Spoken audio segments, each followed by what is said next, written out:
Bonjour et bonsoir à toutes et bienvenue dans ce 32e épisode de Kiss My Ace, le podcast de Jeu Blanc, Jeu Blanc Média Tennis que vous pouvez retrouver sur son site web et également sur ses réseaux, sur Twitter et Instagram notamment, et également sur le nouveau réseau un peu à la mode en ce moment sur Blue Sky, où on va commencer à mettre du contenu aussi là-dessus. N'hésitez pas à aller nous suivre là-bas. Et puis, bien sûr, vous pouvez écouter ce podcast sur la chaîne YouTube, sur Spotify ou Apple Podcast.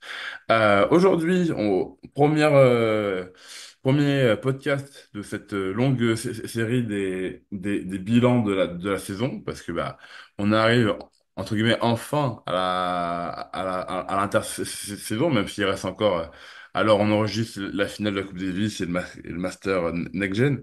Mais bon, on va dire que pour 99% du circuit, ils vont enfin pouvoir prendre une pause après une saison longue et éprouvante pendant quelques petites semaines. Donc, c'est l'occasion pour nous de faire plusieurs bilans. Et aujourd'hui, on va parler de ce qu'on a apprécié cette saison, un bilan des satisfactions de la saison.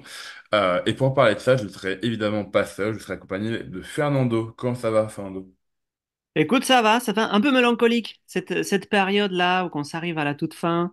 Et en plus, peut-être que l'adieu définitif de Nadal, enfin, il y a un truc là, fin d'année et tout, qui crée une certaine mélancolie. Donc, quelques semaines, ça va passer. Mais bon, ravi de revoir un petit peu ce qui m'a plu cette saison avec toi aujourd'hui. Oui, et puis en plus, tu peux te dire que au tennis côté spectateur, on a une certaine chance parce que l'intersaison est quand même très courte. Elle dure que 4-5 semaines, alors que dans d'autres sports, elle peut durer plusieurs mois. Donc, on va très vite revoir du tennis parce que la saison reprend officiellement, il me semble, le 27 décembre avec le début de la United Cup en Australie. Et puis après, tous les tournois préparatifs. À l'Open de travail habituel, que ce soit à Brisbane, à Auckland, à Sydney, enfin tout ce qu'on connaît chez les hommes et chez les femmes, évidemment. Donc, on va pas perdre plus de temps que ça. Pour commencer ce bilan satisfaction, on va revenir enfin, on va commencer par revenir sur les points généraux, sur les points clés qui sont un peu logiques et que tout le monde, enfin, et auquel tout le monde pense. Et puis, en fin d'émission, on dévoilera chacun notre tour deux, trois moments très, très personnels qu'on a aimés sur la saison, mais qui n'étaient pas d'un avis général. Donc, bien sûr, qui dit 2024 dit deux noms, Yannick Sinner et Carlos Alcaraz qui ont vraiment marché sur la saison. Pour faire très simple, Alcaraz a pris tout ce qu'il y avait de plus prestigieux sur dur et sur gazon, et Sinner a pris tout le reste sur dur. Pour faire très simple et très imagé, Sinner est même monté en cours à moitié de l'année numéro un mondial et Alcaraz a toujours été dans le top 3 top 4 pendant toute la saison. Fernando, vas-y, je te lance tout de suite. Je te laisse choisir un joueur avec lequel tu veux commencer entre Sinner et Alcaraz et un peu revenir sur les moments marquants, notamment en Grand Chelem et en Master 1000, si tu as des souvenirs, des matchs ou un avis général à donner sur la saison de ces gars-là. Bah écoute, peut-être commencer par Sinner parce que je pense qu'on avait très peur. J'ai discuté avec beaucoup de gens un petit peu partisans du c'était mieux avant, de dire une fois qu'il y aura plus Federer, Nadal, Djokovic, avec leur personnalité, leur style des jeux très défini, très forte et tout. Ça sera plus pareil. Là, tout devient très mou. Et là, heureusement, Sinner, qui semblait, il y a un an et demi, on va dire, un petit peu en deuxième zone comme potentiel relève, il s'est affirmé comme une espèce de présence zen et calme, toujours sereine, toujours solide, inébranlable. Je trouve vraiment admirable. Moi, j'adore le voir jouer, j'adore sa personnalité et tout.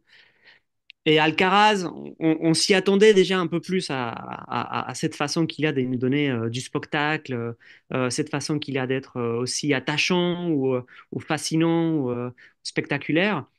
Et le fait que là, ensemble, enfin, ça a un petit peu sauvé totalement l'année en ATP.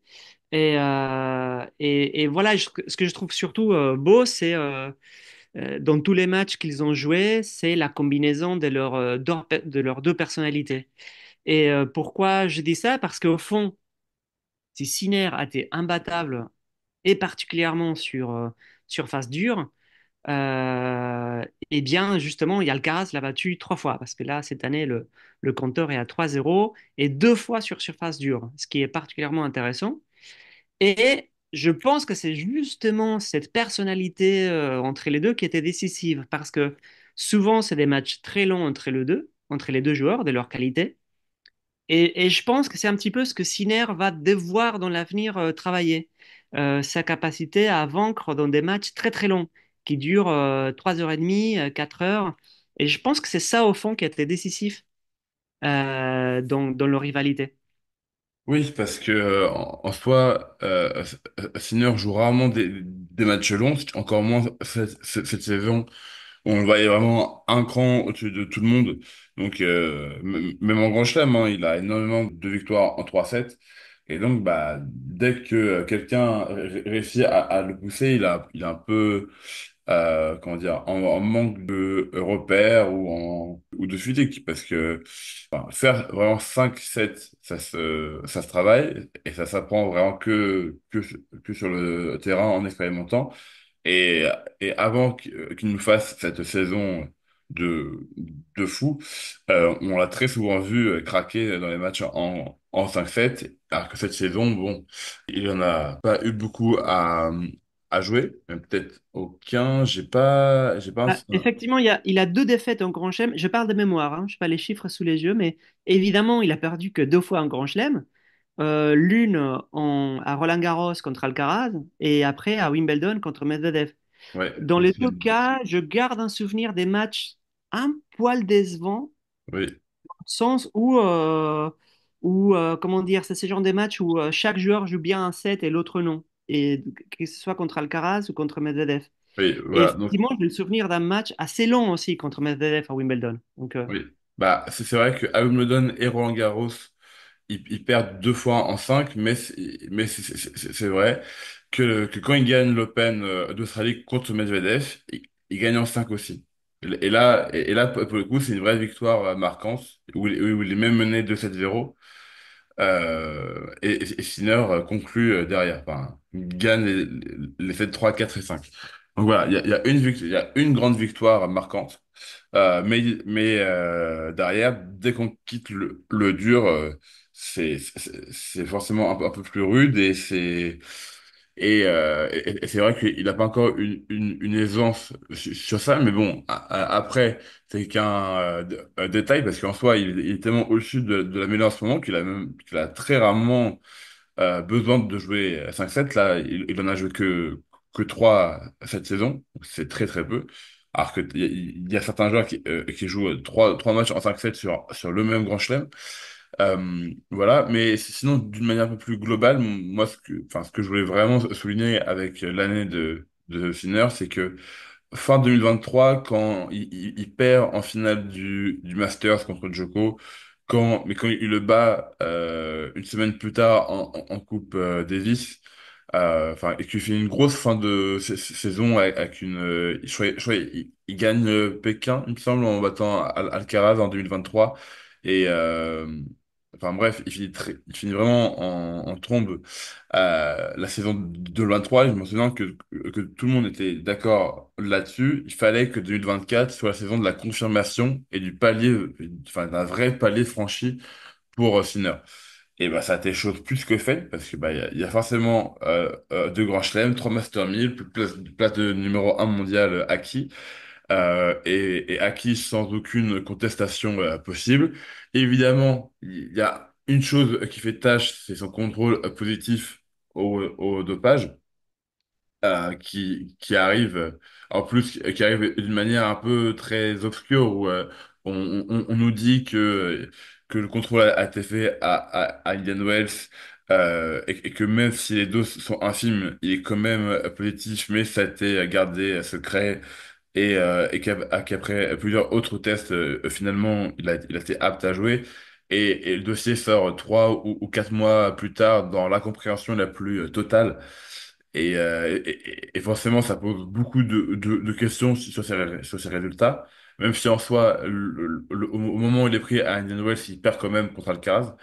Euh, mais bon, pour toute enfin, pour tous les mois et tous les mêmes matchs gagnés et qui ont suivi, ça pose quand même grandement en question et ça fera forcément tâche. Et c'est une affaire qui va le suivre encore pendant plusieurs années, je pense, peut-être même jusqu'à la fin de sa carrière, on verra bien. Mais c'est vrai que le seul point noir à ça, enfin à sa saison, c'est ce contrôle positif obscur pour le dopage, que sinon bah, il perd que 6 matchs. De mémoire, donc il perd contre Alcaraz en demi à Indian Wells. Il me semble, il perd contre Tsitsipas à Monte-Carlo. Enfin, il fait forfait à Madrid, mais je pense pas que ça soit compté comme une défaite. Il perd contre Alcaraz à Roland-Garros. Il perd contre Medvedev à Wimbledon. Et contre Rublev à Montréal, enfin au Canada. Je crois qu'il était... Non, il était à Toronto, pardon. Il était à Toronto. Et puis après, il perd encore une troisième fois contre Alcaraz en finale de Pékin. Mais après, en fin de saison, Shanghai, il prend. Masters, il prend. Et Coupe Davis, il va peut-être la prendre en live au moment où on enregistre. Parce que la finale vient de commencer. Et pour l'instant, l'Italie euh, est sur le point de remporter le premier match pour le moment, même si c'est pas Sinner qui joue. Voilà, Sinner a fait une saison très pleine avec 70 victoires pour 6 défaites. Et sinon, pour revenir sur Alcaraz, euh, c'est vrai que lui, il a plus eu une saison avec des très hauts et des très bas. Très bas, enfin très bas. Des bas sur dur, notamment le fait marquant à l'US Open où il perd au deuxième tour contre VDZ. Euh, et des très hauts où il fait doubler Roland Garros ou Wimbledon, ce qui est quand même quelque chose de, de très rare dans l'histoire du tennis.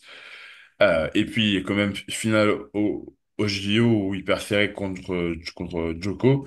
Et enfin, en tout cas, moi, ce qui m'a le plus marqué à Alcaraz, c'est cette finale à Wimbledon, où franchement, il donne une leçon à Djokovic, contrairement à 2023, où c'est une bataille à 50-50 ultra serrée. Là, c'est une leçon 3-7, il y avait rien à dire. Et le patron était vraiment espagnol. Est-ce que tu as quelque chose à rajouter sur la saison de Carlitos? Ben écoute, je suis d'accord avec toi. C'est une saison qui prouve bizarrement, alors qu'il a déjà un palmarès incroyable, que c'est toujours un joueur en cours de construction, qui a des choses à améliorer, que ce soit dans la préparation de la saison, préparation physique, préparation mentale, dans sa façon aussi de digérer les défaites, parce qu'il y a des trous parfois très longs après des défaites douloureuses, comme la finale des JO. Et aussi dans la façon de préparer physiquement la saison aussi. Je pense aussi qu'il est toujours en train de se découvrir, de se connaître. Et il y a eu ces entretiens qu'ils ont fait avant la finale, les ATP Finals, pardon, le Masters, quoi, de fin d'année. Ils font toujours des dialogues entre les joueurs. Et ils ont fait une rencontre Alcaraz-Sinner où ils devaient demander, enfin, ils devaient répondre à la question euh, quel coup de votre adversaire ne voudrait pas lui prendre, on va dire. De quel coup de votre adversaire vous n'êtes pas du tout jaloux? Et Sinner avait répondu très rapidement, il a dit le service. Ce qui est étonnant parce que Alcaraz, c'est plutôt quelqu'un qui sert bien, mais c'est vrai que si on se met à réfléchir au top 5, top 6, qu'on pense à Djokovic, à Zverev, même à Medvedev ou à Sinner, même à Fritz, euh, il y a quand même une échelle, quoi, hein, il est un peu plus bas que les autres. Donc, pareil, je pense que c'est une saison, malgré tout, excellente, incroyable pour quelqu'un de son âge, mais qui prouve que, il y a toujours quelque chose en train de se chercher, de se construire. Il y a des points, sur lesquels il peut progresser. Bien sûr. Et puis, surtout, on attend encore une saison pleine d'Alcaraz. Alors, pas pleine en palmarès, en chiffres, parce que ça, ça fait déjà 3 ans qu'il nous le prouve.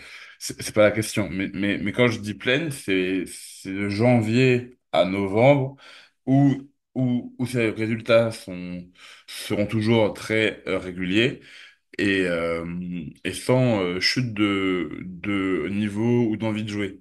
Vraiment, j'attends encore une saison où de l'Open d'Australie au Masters, j'ai un Alcaraz au minimum en quart de finale à 90% de ces tournois. Enfin, en tout cas, des gros tournois, donc Grand Chelem et Master 1000. Et s'il y a quelques 500 dans le lot, on dit pas non, bien sûr.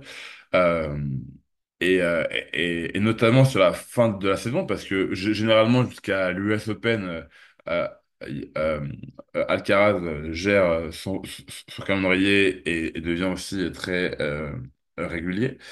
Mais j'ai envie que quand l'US Open passe, mais qu'il reste encore Shanghai, Bercy, Masters et des tournois 500 assez prestigieux comme Pékin, comme Bâle, comme Vienne, qu'il soit toujours là et toujours au meilleur niveau. Donc voilà, c'est un des reproches qu'on peut faire à Alcaraz. Mais bon, il est encore très jeune, il a largement le temps de le faire. Et puis on critique quand même quelqu'un qui cette année a remporté deux grands chelems, euh, un Master 1000, attends, il gagne Indian Wells, attends, il n'en gagne pas d'autres que je réfléchisse. Monte Carlo, c'est pas lui, Rome, c'est pas lui. Non, il n'en gagne qu'un. Oui. Bah, bon, bref, il gagne quand même deux grands chelems, un Master 1000 et il reste dans le top 3 top 4 mondial, donc c'est quand même très impressionnant. Surtout pour un gamin de 21 ans, rappelons-le. Voilà. Donc, je pense qu'on a bien tout dit sur la saison de Sinner et Alcaraz. On va passer à un deuxième point assez généraliste et parler du seul titre de Novak Djokovic sur la saison euh, au JO à Paris, le seul titre qui lui manquait dans son immense palmarès. Et même si on peut légitimement dire que c'est peut-être une des pires saisons de Djokovic en carrière, parce il y a pas de titre en ATP, ni en Grand Chelem. En Grand Chelem, il fait une finale à Wimbledon, mais il se prend la raclée de sa vie à ce stade-là de la compétition. Il fait une demi à, à Melbourne. Mais après, à l'US Open, il perd au troisième tour contre Popyrin. Euh, et à Roland-Garros, il doit faire forfait après avoir fait deux matchs en 5-7 et galéré contre Musetti et Cerrundo Dolo. Deux bons joueurs solides en plus sur terre, mais deux joueurs du top 20-30 qui, normalement, pour Djokovic, ne représentent pas une menace euh, très très grande. Mais bon, quand même, vu qu'il a cet objectif, ce pourquoi il a travaillé dur toute cette saison et toutes les saisons avant cette médaille d'or au JO, on a vu que c'était un soulagement pour lui et vraiment quelque chose qui lui tenait à cœur. On peut maintenant dire que Novak Djokovic a remporté tous les plus grands titres qui étaient possibles de remporter euh, au tennis. Et donc, ça reste un fait majeur de la saison, même si ça se passe pas sur le circuit ATP et WTA. Donc voilà, est-ce que tu veux un peu revenir sur le parcours de Djoko au JO?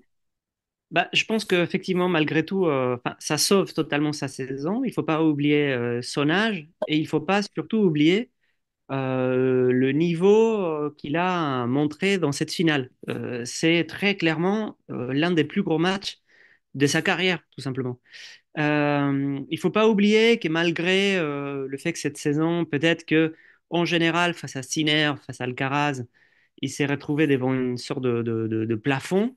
Il continue quand même à battre tout le monde. Il bat toujours Fritz, il bat des mineurs. C'est quand même une saison très très digne.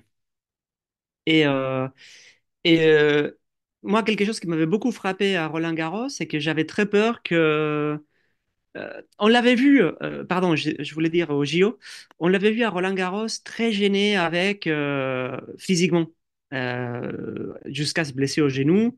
Il s'est plaigné constamment sur l'arrosage de la terre battue du court central. Bref, et j'avais très peur que, et, à fur et à mesure qu'il évoluait dans les JO, et il commence à sentir ça, qu'il commence à sentir mal au genou, qu'il commence à sentir une répercussion physique sur son état, sur son genou après son opération. Et surtout face à Alcaraz, qui est quelqu'un qui est capable de jouer pendant des heures et des heures au soleil, en plein été.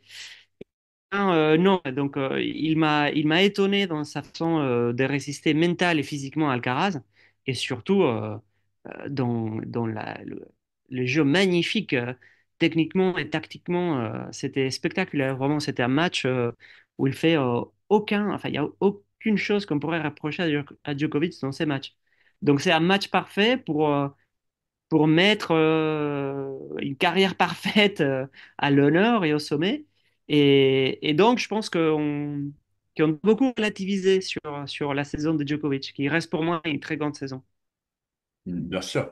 Même il a joué que 9 tournois sur le circuit, et que dans ces 9 tournois, il a pas, il a rien gagné, il a rien rien fait de Novak. Enfin, on, on, on- on sent que c'est plus le même Novak, alors qu'en 2023, il fait une saison vraiment phénoménale, en montant à un set du Grand Chelem calendaire. Là, il y a une vraie baisse.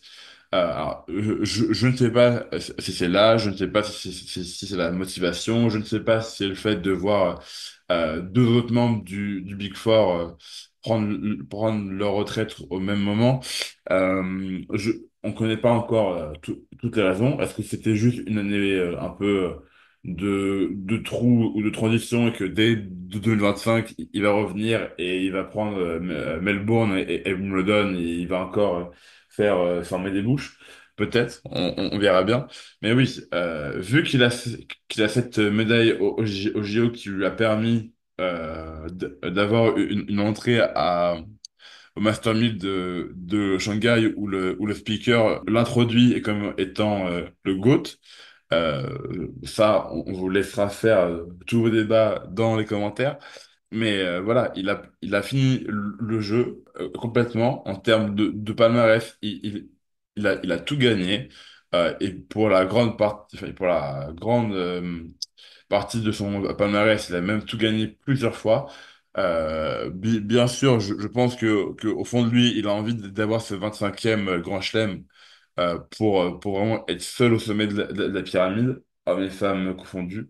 Mais voilà, ça, c'est pour 2025. Et en 2024, même s'il ne sort pas la meilleure saison de sa vie, le fait que quand il a un objectif, un but précis, qu'il a été la médaille d'or au JO, même s'il évolue pas à son meilleur tennis, quand il a un but, il sait tout mettre en œuvre pour l'avoir et pour gagner. Et même quand il joue contre un Alcaraz qui restait sur deux victoires à Roland-Garros et à Wimbledon, enfin, il venait de prendre deux grands chelems, en plus en battant Djokovic en finale de Wimbledon, et il était sur une dynamique de fou furieux.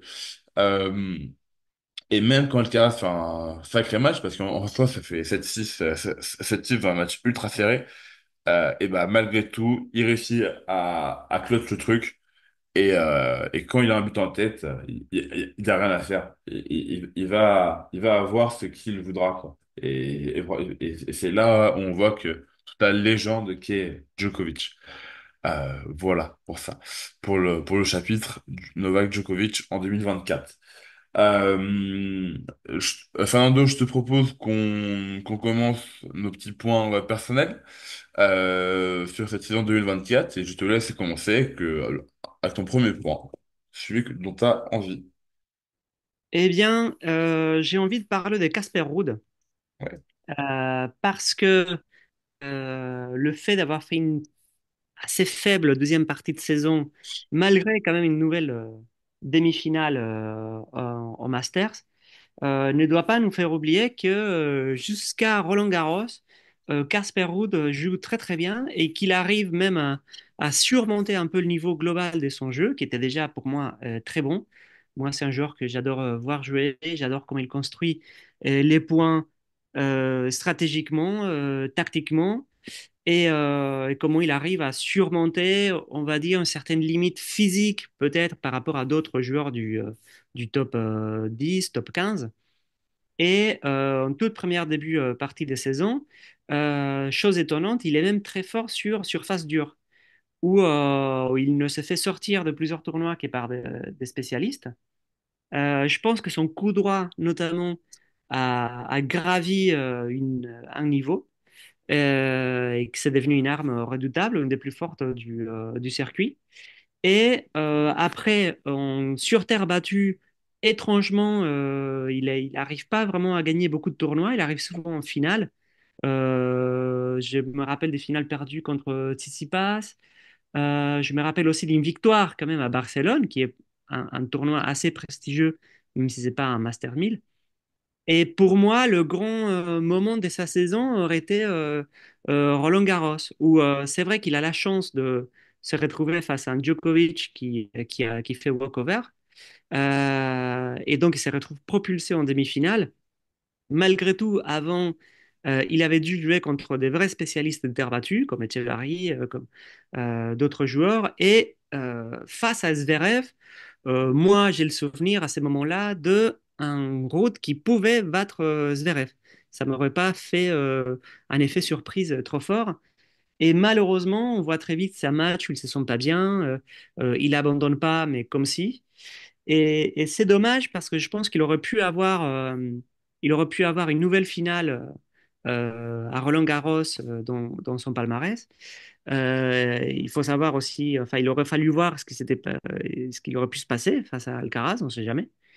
Et j'ai l'impression que c'est depuis qu'il dégringole, mais je pense que c'est peut-être un mauvais vice qu'on a acquis depuis tous ces 20 années, 25 ans de Federer, Nadal et Djokovic, et que dès qu'un joueur ne gagne pas, je sais pas combien de Masters 1000, ne fait pas plusieurs finales de Grand Chelem par saison, on trouve que c'est des joueurs faibles, qui n'ont pas le niveau.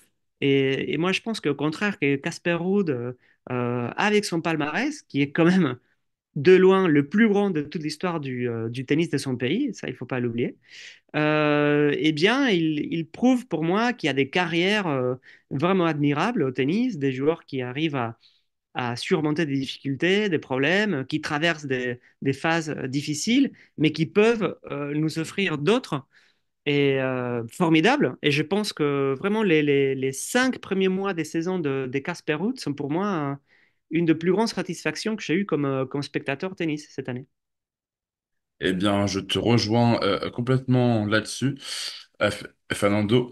Euh, alors, c'est vrai que enfin, une fois que la terre battue est terminée, la saison sur gazon et la deuxième partie sur dur a été catastrophique.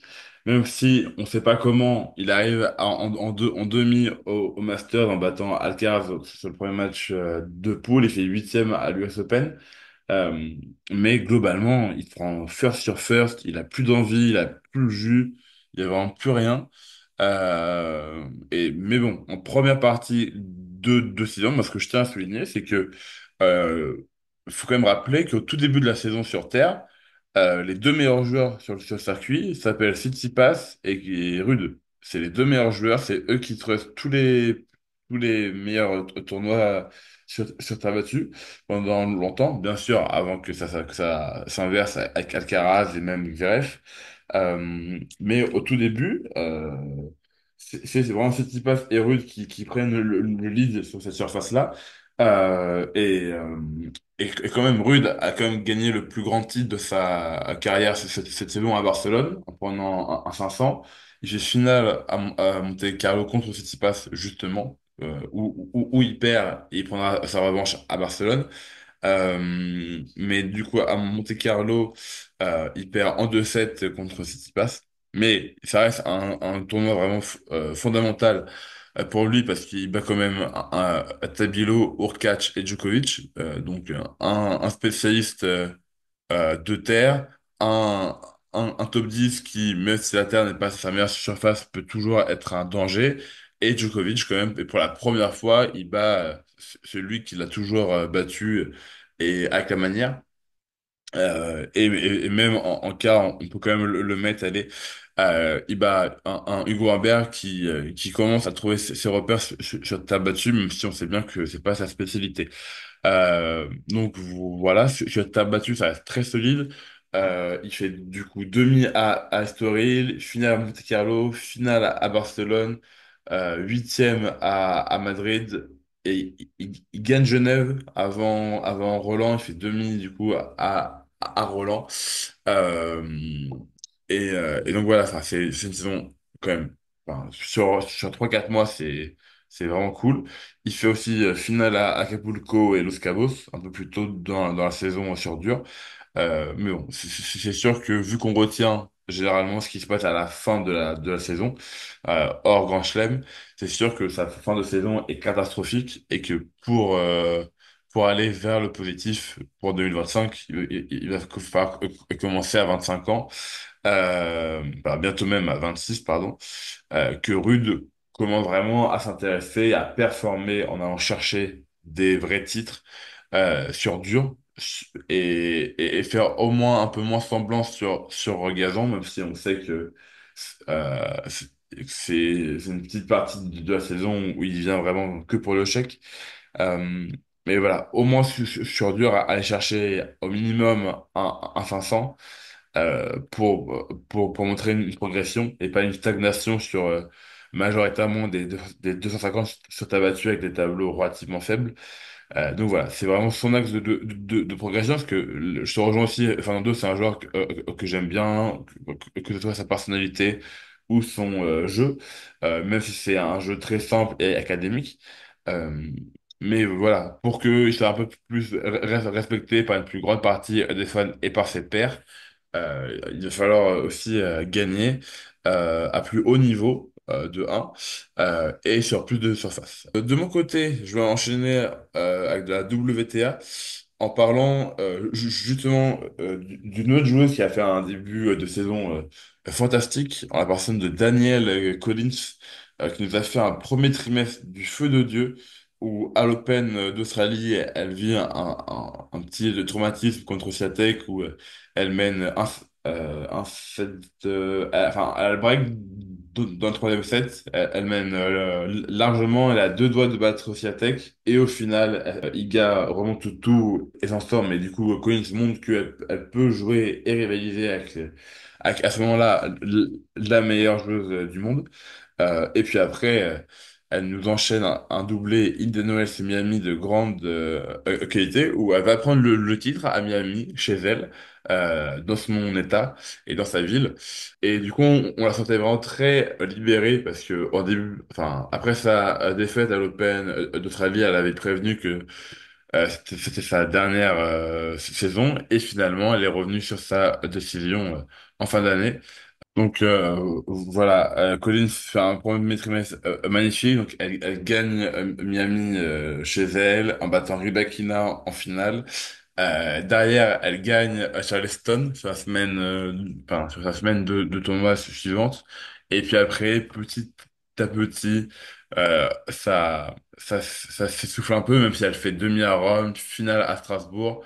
Et puis après, une fois qu'on entame la seconde partie de la saison, tout s'écoule un peu et tout redevient un peu à la normale, mais son premier début de cette saison est fantastique, où elle prend du coup un Master 1000, un 250, et puis elle monte dans le top 10 mondial aussi, pour la première fois de sa carrière.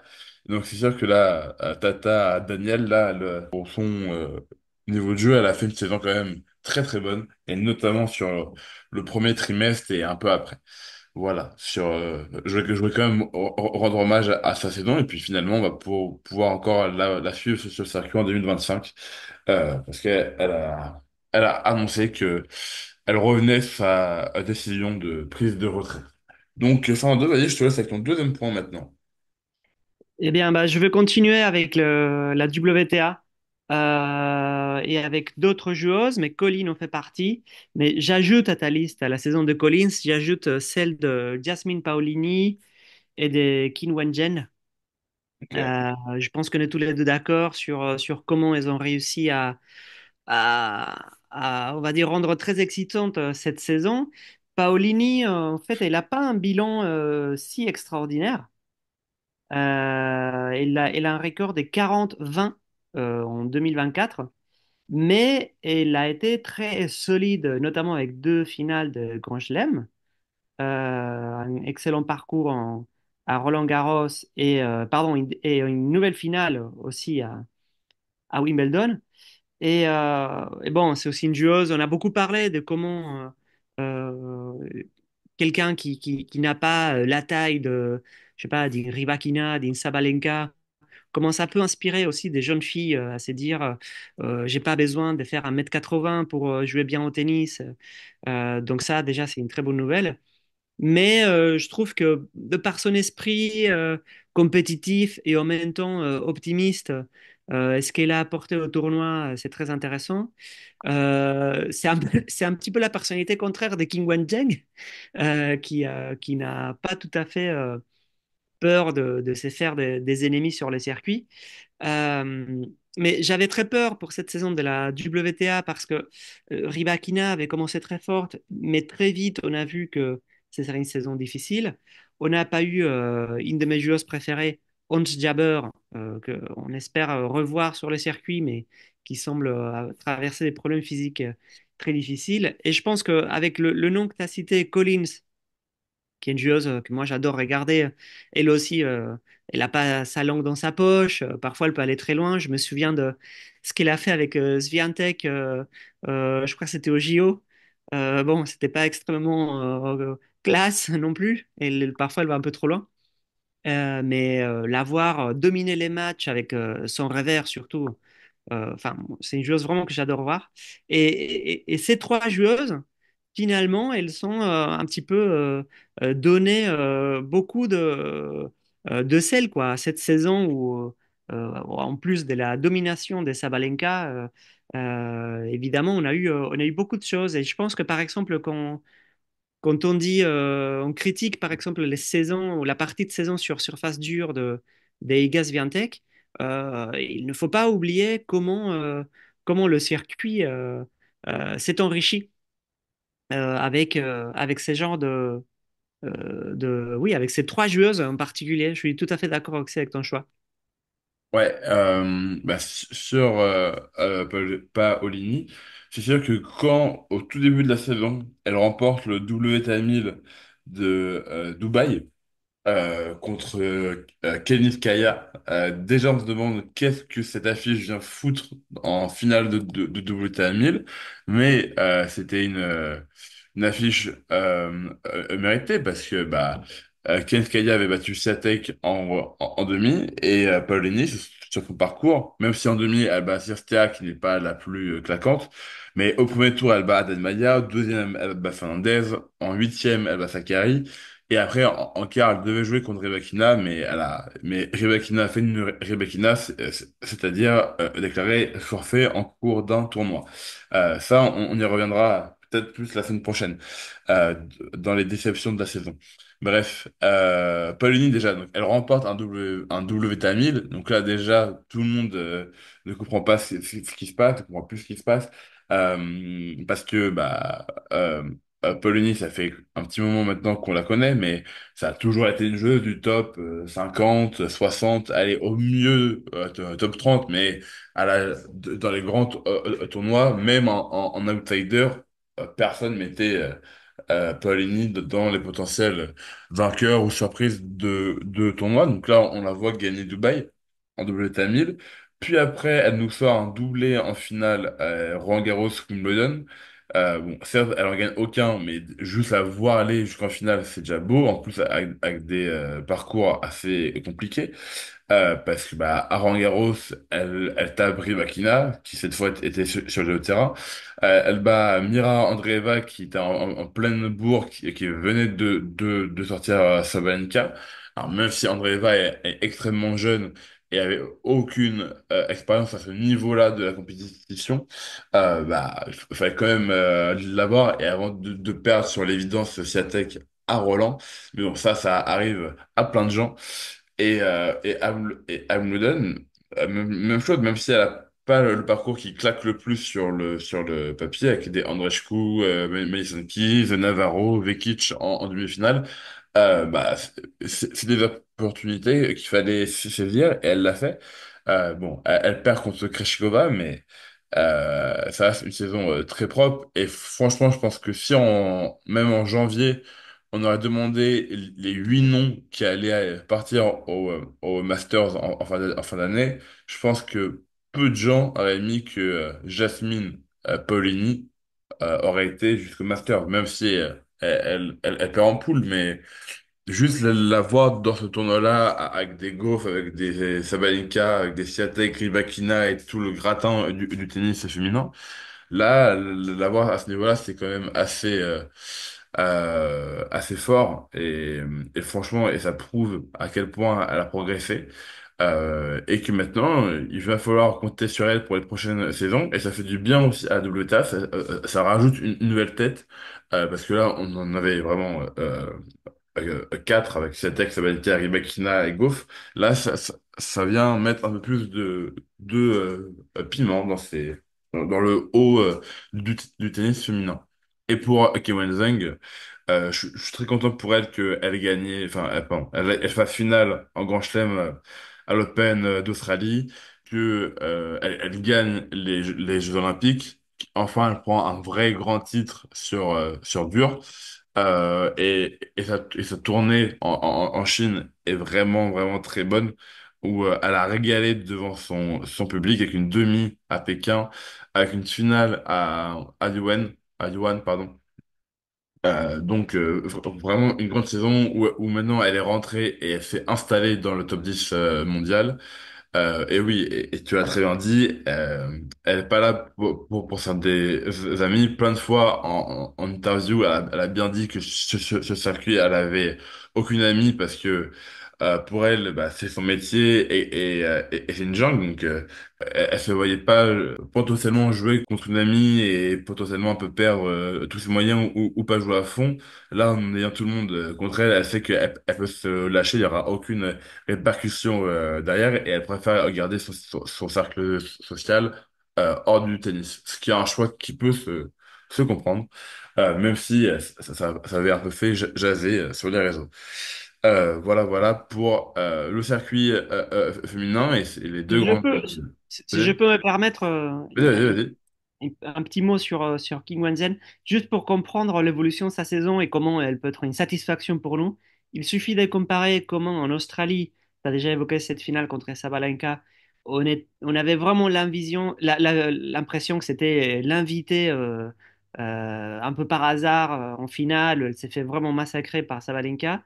Et comparer ça à la finale des WTA Finals contre Coco Gauff, qui est un match excellent. Pour moi, c'est peut-être le plus gros match qu'on a vu en tennis féminin cette année avec la finale de Madrid, Swiatek-Sabalenka Ouais, sur terre battue. bien sûr. Et franchement, elle apporte au circuit. Moi, j'adore l'avoir joué parce que que ce soit par la préparation physique, comment elle combat tous les points, mais aussi comment elle essaye de dominer avec un jeu très lifté, très agressif, avec un service très impressionnant. Enfin, j'ai adoré, vraiment, la saison était pour moi finie avec une note très positive, juste avec cette finale Coco Gauff, King Jan. Donc, juste pour ça, effectivement, elle mérite vraiment la place parmi nos satisfactions de cette saison. Je suis tout à fait d'accord, hein. On est tout à fait d'accord là-dessus. Yes.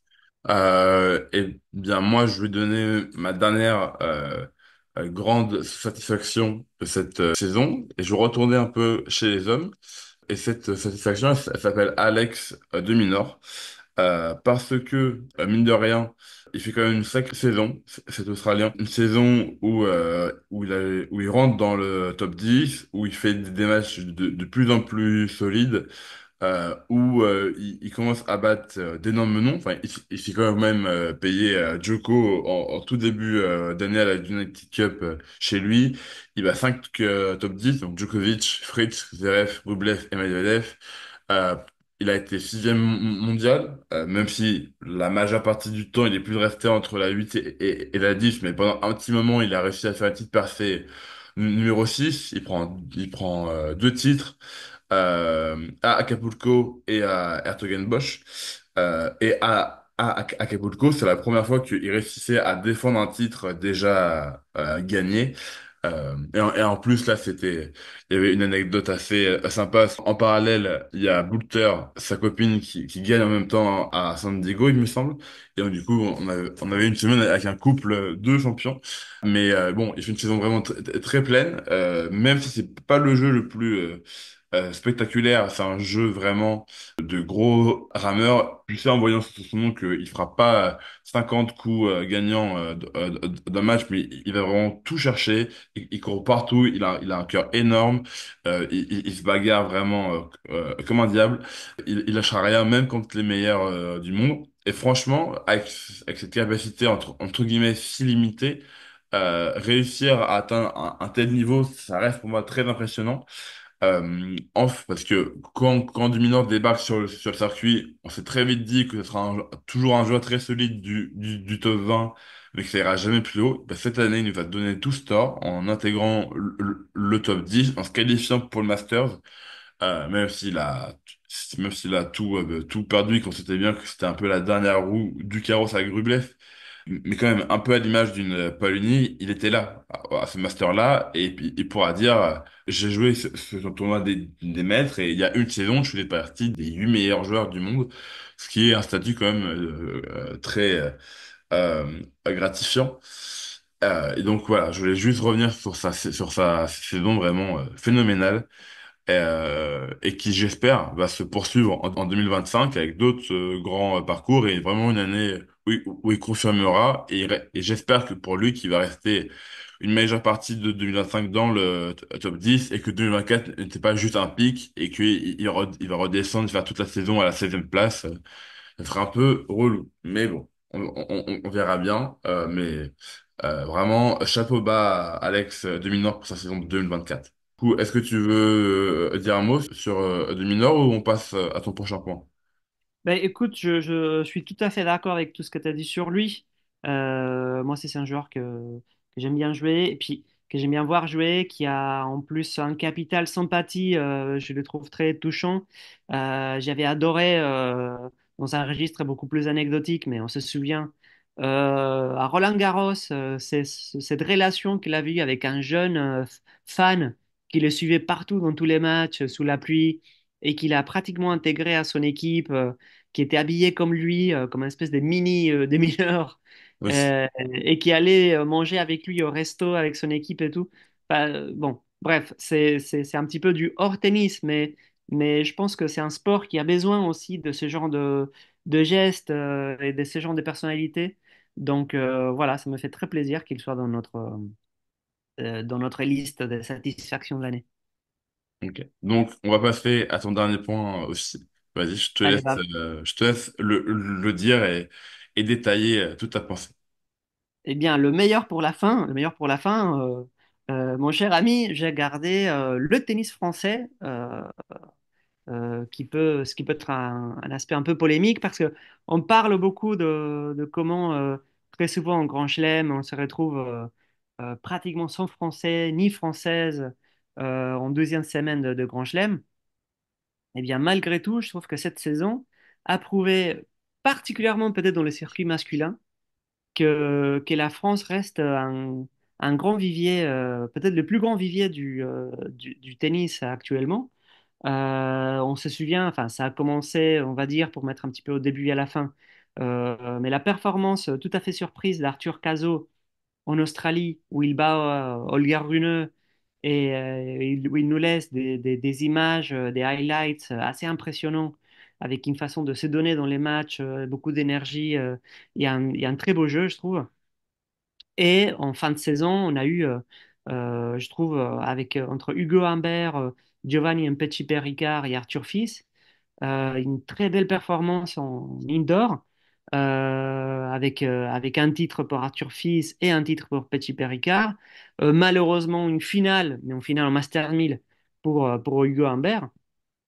Et je trouve que enfin, il y a on peut même, pour faire comprendre à nos auditeurs et auditrices qu'on n'est pas juste de chauvin, et on peut soutenir ça avec des chiffres. Moi, j'aime bien les tops, toujours regarder les tops sous 23, ce qui permet un petit peu d'imaginer à quoi va ressembler le tennis dans quelques années. Et, et bien, dans les top 15 sub 23, sous 23 ans, il n'y a que l'Italie qui a autant de joueurs que la France, parce que la France a Arthur Fils, Giovanni Mpetshi Ricard et Arthur Cazot. Eh bien, il n'y a que l'Italie qui a autant de joueurs que la France. Voilà, je pense qu'on est parfois très critique avec le tennis français. Il y a des fois où c'est mérité. Mais il y a des fois, comme maintenant, où on doit célébrer, oui, ce grand volume de grands joueurs et surtout, ce que j'apprécie particulièrement, la diversité des joueurs français. Il n'y a pas un modèle des joueurs français. Il suffit on va de comparer Arthur Fils à Giovanni Petit-Péricard, pour ne pas parler des autres joueurs. Bon, chaque joueur français est un monde. Il y a plusieurs personnalités, plusieurs styles des jeux, plusieurs écoles. Et je pense que cette saison, on doit la compter comme une satisfaction pour le tennis français. Je ne sais pas si tu es d'accord. Oui, oui, bah, sur ça, je vais te suivre. Moi, il y a une stat qui me marque vraiment, c'est que je sais pas si tu t'en souviens, mais à la fin de la saison 2023, on avait vraiment, enfin, les observateurs avaient vraiment tiré une grosse sonnette d'alarme pour le tennis français parce que le seul moment où un Français ou une Française avait réussi à aller en huitième de finale d'un Grand Chelem, c'était Caro Garcia à l'Open d'Australie, avant qu'elle commence lentement à sombrer vers les bas-fonds du classement. Euh, alors que cette année, franchement, que ce soit homme ou femme, on a eu, si on reprend cette même donnée, on a quand même eu 8 joueurs et joueuses qui sont allés en deuxième semaine de Grand Chelem. Alors pour faire très simple, on a eu Manarino, Cazot et Dodin à l'Open d'Australie, Moutet, Gracheva, Roland-Garros et Fils, Mpetshi, Paikar et Humbert à Wimbledon. Malheureusement, à l'US Open, on n'a pas eu, ça n'a pas été très bleu-blanc-rouge.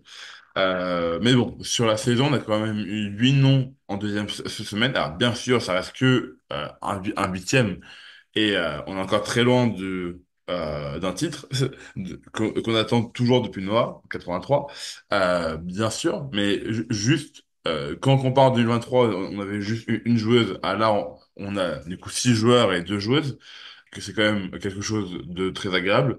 Même si c'est 8 noms totalement différents et que t'as aucun qui a fait deux huitièmes sur 2 grands chelems. Mais oui, déjà, juste en grand chelem, en général, ça a été mieux, déjà.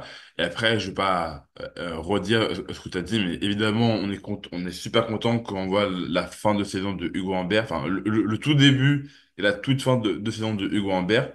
Enfin, en gros, si on prend Doha, Dubaï, Marseille et du coup Bercy à la fin. Moi, en 2025, côté français, j'ai vraiment envie de voir ce que réservent Caso et Pechi Pekar qui ont eu une première vraie saison sur le grand circuit. J'ai envie de voir en deuxième année, après tout ce qu'ils ont appris, voir ce que ça peut donner. Et aussi, du coup, plus le temps avance, plus les autres joueurs vont savoir les jouer et vont être moins surpris.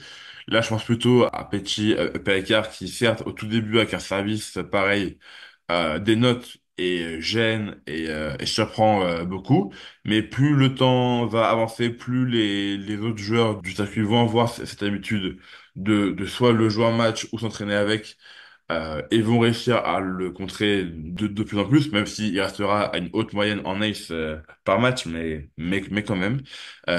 Pour moi, ce serait une donnée à prendre en compte dans tous les cas. Et donc, idem pour Okazo, et à un niveau un peu plus haut, voir si Suisse peut aller chercher ce statut de top 10 qu'on attend tous et confirmer cette très bonne saison qu'il a fait, notamment en ATP 500. Mais maintenant aussi, on l'attend en Grand Chelem et tout en continuant à être performant sur les autres tournois de cette gagnant. Mais voilà, on attend vraiment que les jeunes, ou en tout cas ceux qui ont joué leur première saison montent et que les cadors comme Fils, comme Humbert et peut-être même Moutet par séquence de temps en temps vont pouvoir faire. Au moins chez les hommes. On sait que chez les femmes, c'est beaucoup plus dur parce que Caro Garcia, elle veut toujours pas mettre un plan B dans son jeu, donc elle continue à descendre au classement.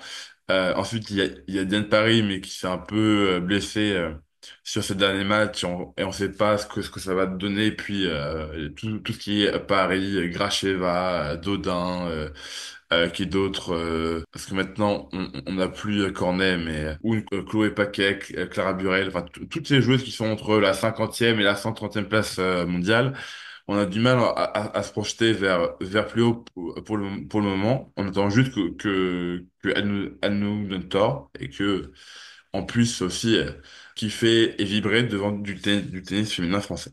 Voilà. Et puis aussi parce que dans ce genre de bilan comme ça du tennis d'un pays, on pense toujours à l'avenir et on essaye de voir les nouveaux arrivés, les jeunes, ce qui monte.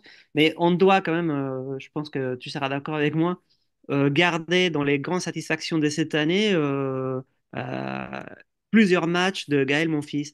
Moi, je ne m'attendais pas à le voir au niveau. En plus, c'est tellement galère quand on s'éloigne, quand on tombe très bas dans les rankings et qu'on se retrouve toujours dès le premier match face à une tête des séries. Et ben, je trouve qu'il a fait des parcours dans plusieurs tournois qui ont été vraiment impressionnants. Toujours avec cet esprit. Moi, je trouve que c'est un des joueurs qui donne le plus envie, je pense, aux enfants de devenir joueur de tennis. Et voilà, j'ai eu une vraie satisfaction personnelle, une vraie joie devant plusieurs matchs de Gaël, mon fils. Ce sera sans doute parmi les plus beaux souvenirs de ma saison de spectateur tennis aussi. Ouais, franchement, si tu me demandes de retenir un moment de la saison de mon fils, pour moi, c'est à Cincinnati, où au premier tour, il bat Popyrin qui venait de gagner au Canada. Après, sur 2 jours, il sort Alcaraz en faisant un match, mais un match d'un niveau exceptionnel. Gaël Monfils a 38 ans, je dirais, 37 ou 38 ans. Réussir à sortir ce match-là contre la pépite du tennis mondial et un mec qui sort de victoire à Roland-Garros, victoire à Wimbledon, finale au JO, c'est incroyable. Et puis ensuite sur ce tournoi, il perd contre Rune derrière, mais je me souviens très bien du match. Il a dû finir Alcaraz avant et jouer Rune dans la soirée. Et on était, enfin, en tout cas sur Twitter, on était tous d'accord sur une chose. Si il avait eu un jour de repos, qu'il avait joué Alcaraz un jour et Rune le lendemain, mais c'est sûr que qu'il bat Rune. Parce que déjà, il prend le premier set et après il perd 6-3, 6-4 derrière, mais juste parce qu'il est mort. Parce que avec la vieillesse, il peut plus compter autant sur son physique qu'à sa grande époque. Mais il perd principalement à cause d'une baisse physique logique. Mais sans ça, et avec un jour de repos, enfin, j'aurais bien mis ma main à couper qu'il bat Rune à ce moment-là, avec le niveau qu'il affiche. Donc, est-ce que tu as autre chose à dire sur mon fils? Non, bon, la fin approche, Sûr. malheureusement. Oui, Et, bon. mais, mais bon, pour l'instant, j'espère qu'on pourra toujours continuer à profiter de son jeu. Et aussi, bon, pareil, je sais que parfois je mets beaucoup de détails sur les hors cours, mais je pense que le voir aussi, comment il soutient les matchs des Svitolina et vice-versa, Pareil, je pense que ça fait partie de ces genres de gestes en dehors du cours de tennis qui font du bien à ces sports. Donc c'est voilà. Donc tu as très bien résumé son sommet sportif. Et je pense qu'on peut aussi ajouter tout ce qu'il apporte dans le extra et strictement sportif, mais qui reste pour moi quand même un petit peu d'important, c'est quelque chose d'important dans l'esprit du tennis, du monde du tennis. Ouais. C'est sûr que bah, on sait que à Roland-Garros 2025, Richard Gasquet prendra sa retraite et rejoindra Joe Tsonga et Gilles Simon avec ce statut-là dans les quatre nouveaux mousquetaires et on sait très bien que mon fils, qui sera le dernier joueur actif, n'en a plus pour très longtemps. Est-ce que ça sera pour 2025, pour 2026? On ne sait pas. Je pense que lui-même n'en sait rien. Si on doit avoir encore une seule dernière saison, et bah, profitons de ce monstre du tennis français qui nous a toujours fait vibrer, kiffer, même si parfois il nous a frustrés par des résultats.